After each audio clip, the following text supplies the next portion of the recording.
والإسلام دين. أعوذ بالله من الشيطان الرجيم. بسم الله الرحمن الرحيم.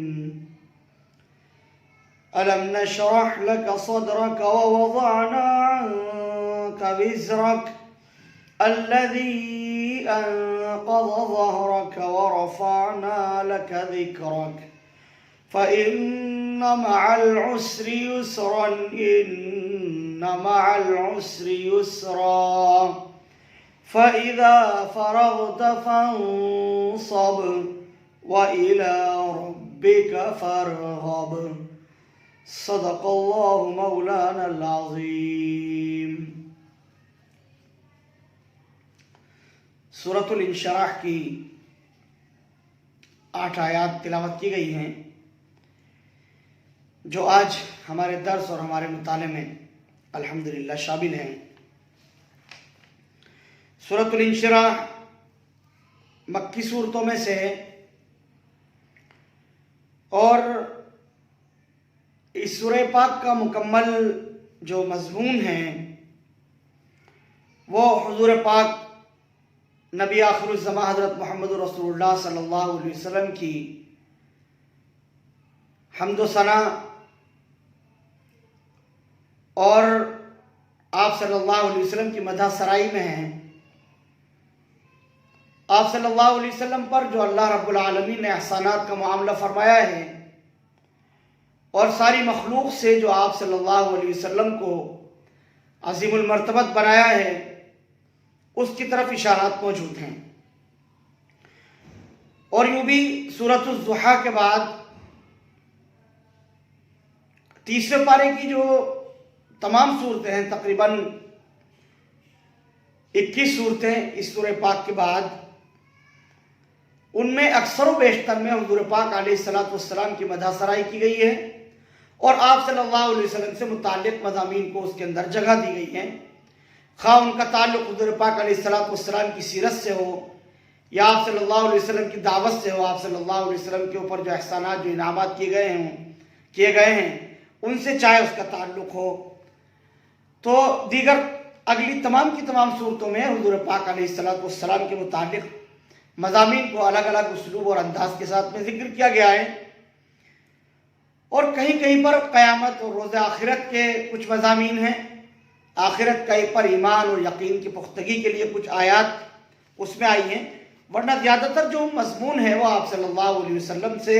متعلق اور آپ علیہ السلام کے بارے میں اس میں اکثر و بیشتر چیزیں وارد ہوئی ہیں.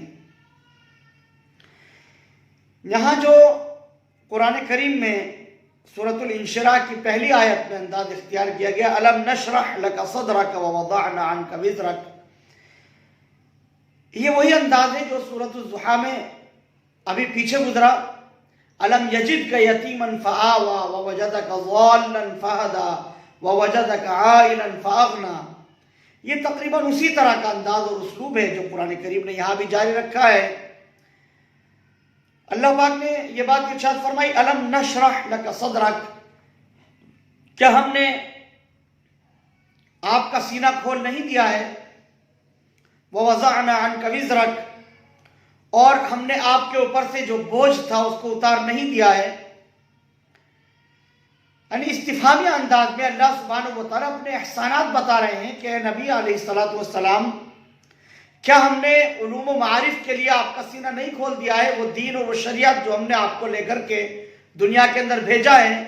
کیا اس میں آپ کے لیے ہم نے آسانیاں پیدا نہیں کر دی ہیں کہ آپ ان کو آسانی سے لوگوں تک پہنچا سکتے ہیں اور اس کے تمام احکامات بآسانی آپ تک پہنچ رہے ہیں اور آپ علیہ السلام ان کو دوسروں تک آسانی کے ساتھ پہنچا رہے ہیں. ابتدائی مرحلے میں یقیناً کچھ دشواریاں اور کچھ مشکلات کا سامنا تھا، لیکن بعد میں اللہ سبحانہ و تعالیٰ نے اس میں آسانی نہیں پیدا فرما دی کہ آپ کا پیغام دنیا کے ہر خطے اور ہر کونے کے اندر اللہ سبحانہ و تعالیٰ نے پہنچا دیا. کیا یہ آسانیاں اللہ رب العالمین نے نہیں کی ہیں؟ تو یہاں پر شرح صدر کا قرآن کریم نے ذکر کیا الم نشرح لک صدرک، کیا ہم نے آپ کا سینہ نہیں کھول دیا ہے؟ سینے سے مراد یہاں پر بعض مفسرین نے شق صدر بھی مراد لیا ہے کہ ظاہری طور پر بھی اللہ کے حکم سے اللہ کے نبی حضرت محمد رسول اللہ صلی اللہ علیہ وسلم کے سینے کو چاک کیا گیا ایک مرتبہ بچپن میں اور ایک مرتبہ بعد میں نبوت ملنے کے موقع پر سینے کو چاک کیا گیا، اور آپ صلی اللہ علیہ وسلم کے سینے کو ظاہری طور پر بھی جو ہے وہ صاف کیا گیا، اور علوم و معارف کا خزینہ اس کو بنا دیا گیا، اور ہر طرح کی اللہ سبحانہ و تعالیٰ نے علم معرفت حضور پاک علیہ السلام کو عطا فرمائی، اور جو کام جو ذمہ داری حضور پاک علیہ السلام کو لے کر کے بھیجا گیا تھا، اس ذمہ داری کو اٹھانے کے لیے، اس کو نبھانے کے لیے آپ صلی اللہ علیہ وسلم جن مشکلات کا سامنا کرتے تھے، یا آپ صلی اللہ علیہ وسلم کو جو ایک بوجھ سا اس کے بارے میں محسوس ہوتا تھا، اللہ پاک فرما رہے ہیں کیا ہم نے اس کو ہلکا نہیں کر دیا، کیا ہم نے اس کو ہٹا نہیں دیا؟ جو بوجھ حضور پاک علیہ السلام نے محسوس کیا، اس بوجھ کو اللہ رب العالمین نے آسان کر دیا کہ آپ صلی اللہ علیہ وسلم کی بات اب ہر جگہ پہنچنے لگی ہے، اور آپ صلی اللہ علیہ وسلم کفار اور مشرکین عرب کے اعتراضات اور ان کی گفتگو سے جو کبیدہ خاطر ہوتے تھے، آپ صلی اللہ علیہ وسلم کو ایسی وسعت قلبی اللہ پاک نے عطا فرما دی کہ اس کے جو اثرات حضور پاک علیہ السلام پر مرتب ہوتے تھے، اور جو طبیعت کے اندر ایک حزن و ملال کی کیفیت ہوتی تھی، وہ اس بوجھ کو اللہ سبحانہ و تعالیٰ نے ہلکا فرما دیا۔ وَوَضَعْنَا عَنْكَ وِزْرَكَ، اور اتار دیا ہم نے آپ سے آپ پہ بوجھ کو، الَّذِي أَنْقَضَ ظَهْرَكَ، ایسا بوجھ جس نے آپ کی پیٹھ کو جھکا دیا تھا، جس نے آپ کی کمر جھکا دی تھی۔ بہت سی باتیں محاورتاً بھی ہم استعمال کرتے ہیں، اپنے محاوروں میں ہم کہتے ہیں کہ یہ کام میرے لیے ایسا تھا جس نے میری کمر کو جھکا دیا ہے، میرے اہل خاندان کی ذمہ داری مجھ پر ایسی تھی کہ اس ذمہ داری نے میری کمر کو جھکا دیا، فلاں کام سے میری کمر جھک گئی۔ اس طرح کی باتیں ہم بولتے ہیں۔ اللہ کے نبی صلی اللہ علیہ وسلم کو جو ایک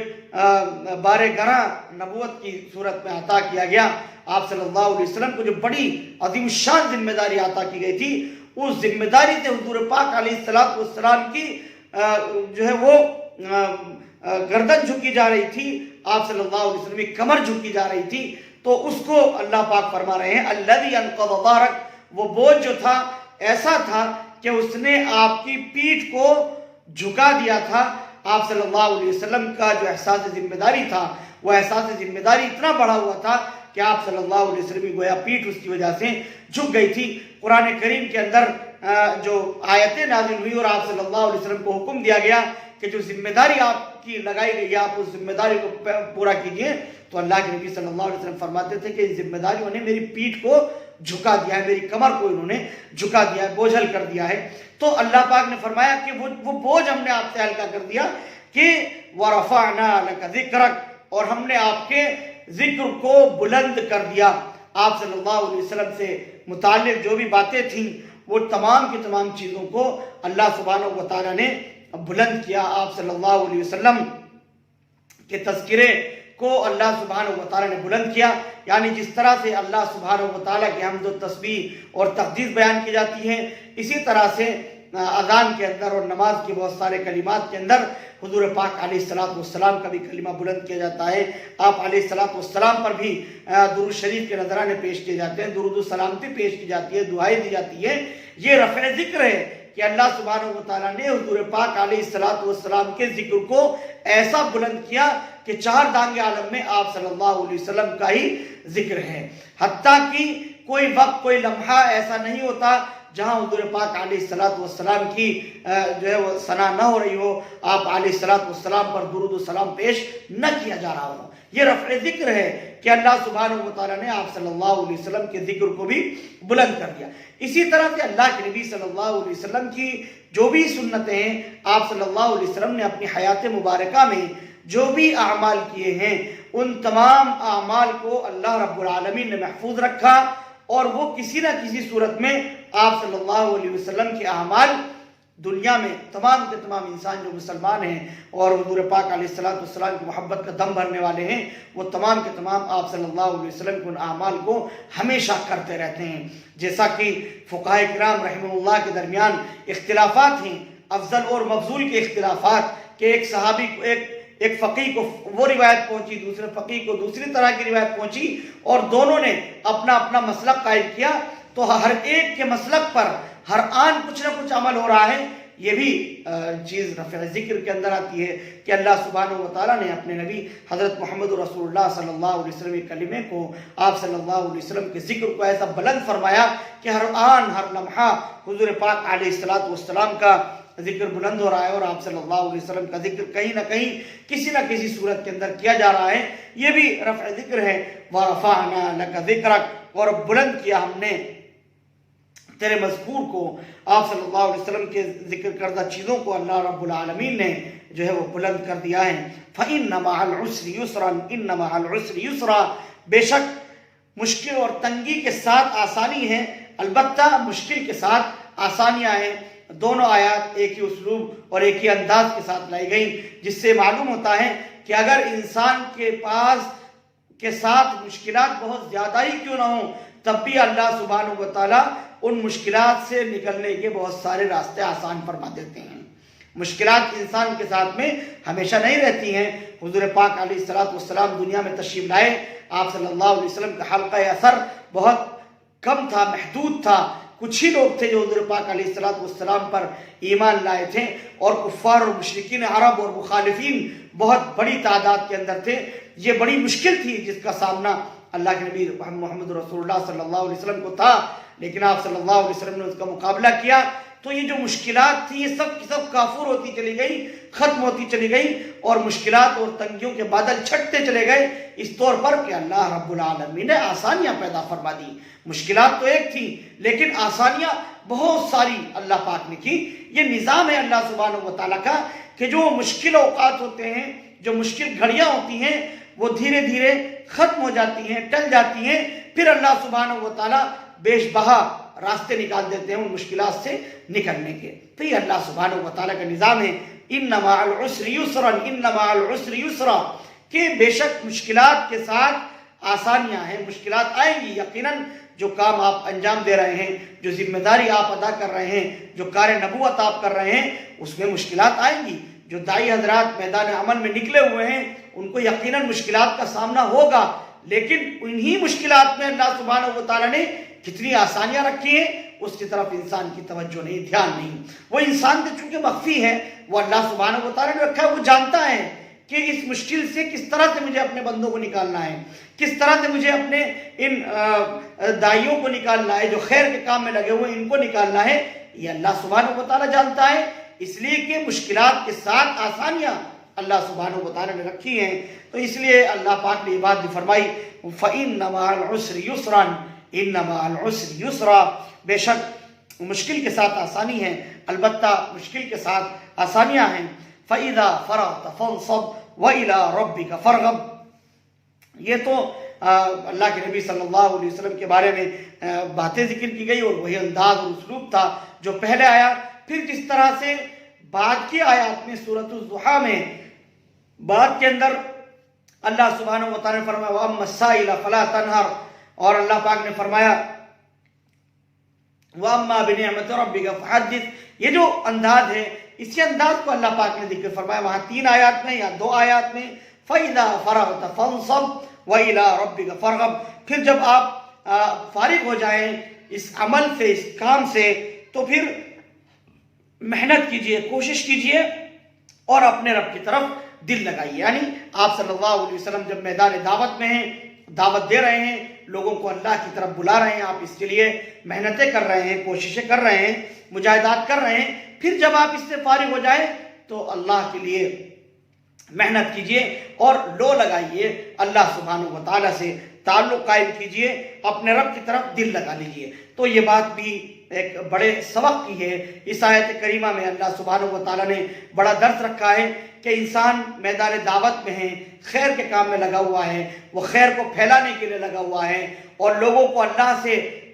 ملانے میں لگا ہوا ہے۔ بھٹکتی انسانیت کو اور سسکتی، بلکتی اور پیاسی انسانیت کو وہ اپنے خالق اور اپنے مالک سے جوڑنے کے لیے، ملانے کے لیے محنتیں کر رہا ہے، کوششیں کر رہا ہے۔ صرف یہ محنتیں کافی نہیں ہیں، بلکہ اللہ سے تعلق قائم کرنا، اللہ سے مانگنا، اللہ سے ان کے لیے مانگنا، محنتیں کرنا، کوششیں کرنا، مجاہدات کرنا، یہ بھی ایک ذمہ داری ہے کہ اس ذمہ داری کو ادا کیا جائے، اس ذمہ داری کو نبھایا جائے کہ اللہ سبحانہ و تعالیٰ سے اس طور پر تعلق قائم کرے، اپنا تعلق اس طرح سے قائم کرے کہ وہ اللہ سے مانگے، اپنی ضروریات مانگے، جو مدعو ہیں اس کے، ان مدعو کی خیرخواہی جو وہ چاہتا ہے ان کے لیے دعائیں کرے، ان کو اللہ سبحانہ و تعالیٰ سے طلب کرے، ان کے لیے فکر مند ہو۔ اسی طرف اشارہ کیا گیا وَإِلَىٰ رَبِّكَ فَارْغَب، اپنے رب کی طرف جو ہے وہ راغب ہو جائے، نہیں دل لگا اپنے رب سے، پھر رشتہ اور تعلق مضبوط کر۔ یہاں پر جو لفظ فنصب آیا ہے کہ فَإِذَا فَرَغْتَ فَانصَبْ وَإِلَىٰ رَبِّكَ فَارْغَب، نصب کے اصل معنات ہیں تعب و تھکان کے، اور بہت زیادہ یعنی کسی مشکل کو جھیلنے کے بعد جو انسان کے اوپر ایک ذمہ داری سے ہوتی ہے، بوجھ جو ہوتا ہے، اس کو کہتے ہیں تعب و تھکان کو کہتے ہیں، کہ جب آپ یعنی آپ اللہ سبحانہ و تعالیٰ سے جو تعلق قائم کریں، جو دل لگائیں اللہ سبحانہ و تعالیٰ سے، وہ سرسری انداز کا نہ ہو، بلکہ فنصب کی حد تک ہو کہ وہ بالکل جیسے تھکا دینے والا، یعنی آپ اتنا زیادہ اللہ سبحانہ و تعالیٰ سے تعلق قائم کریں، اتنی لو لگائیں اللہ سبحانہ و تعالیٰ سے، ایسا تعلق اللہ رب العالمین سے قائم کریں کہ جو آپ کو تھکا دے۔ ایسا نہ ہو کہ سرسری طور پر کچھ نوافل پڑھ لی، کچھ دعاؤں کا اہتمام کر لیا، کچھ درود و اذکار کر لیے، اور کچھ لوگوں کے لیے دعائیں مانگ لی، اتنا نہ ہو، بلکہ خوب اللہ سبحانہ و تعالیٰ سے لو لگائی جائے، خوب اللہ کے سامنے آہوازاریاں کی جائیں۔ یہ بہت بڑی ذمہ داری ہے، اور یہ بھی ایک کام ہے جس سے اللہ سبحانہ و تعالیٰ پھر کامیابیاں عطا فرماتے ہیں۔ اور شاعر نے بھی اس تعلق سے بہت خوب بات کہی ہے، عطار ہو، رومی ہو، رازی ہو، غزالی ہو، کچھ ہاتھ نہیں آتا بے آہ سحر گاہی، یعنی جو تہجد کی نمازیں ہیں، اور وہ جو خاص تخلیہ کا وقت ہے جس میں دعائیں اللہ سبحانہ و تعالیٰ قبول فرماتے ہیں، اور ان قرآن الفجر کان مشہودا، جس کے بارے میں اللہ پاک نے فرمایا کہ جو تہجد کا خاص وقت ہے اس میں اگر قرآن کریم پڑھا جائے تو بالکل جیسے آمنے سامنے کا ہے، اس طرح کی جو کیفیت ہے۔ اور اللہ سبحانہ و تعالیٰ سے لو لگانے کی اور خاص جو وقت ہے، خاص طور پر تہجد کا وقت، وہ ایسا وقت ہے کہ اس میں سحر گاہی کیے بغیر اور اس میں محنت اور کوشش اور کیے بغیر انسان کو کچھ بھی ہاتھ نہیں آتا۔ جو کچھ بھی ہے وہ اللہ سبحانہ و تعالیٰ کی طرف سے ہے، اسی کی عطا اور اسی کا احسان اور اسی کا انعام ہے۔ اس لیے اس چیز کو بھی جو ہے ہاتھ سے نہیں جانے دینا چاہیے، اس چیز پر، اس پہلو پر بھی توجہ کرنے کی ضرورت ہے۔ یہ وہ مضامین ہیں، وہ دروس ہیں جو سورۃ الانشراح سے ہمیں ملتے ہیں۔ ہماری ذمہ داری ہے کہ ہم ان مضامین کو دامن دل سے باندھیں اور اپنی دنیا اور آخرت کی نجات کو اسی کے اندر مرکوز پائیں۔ اللہ سبحانہ و تعالیٰ صحیح سمجھ کی اور عمل کرنے کی توفیق عطا فرمائے۔ آمین وآخر دعوانا ان الحمدللہ رب العالمین۔ Thank you for watching Mufti Ashik Phulati.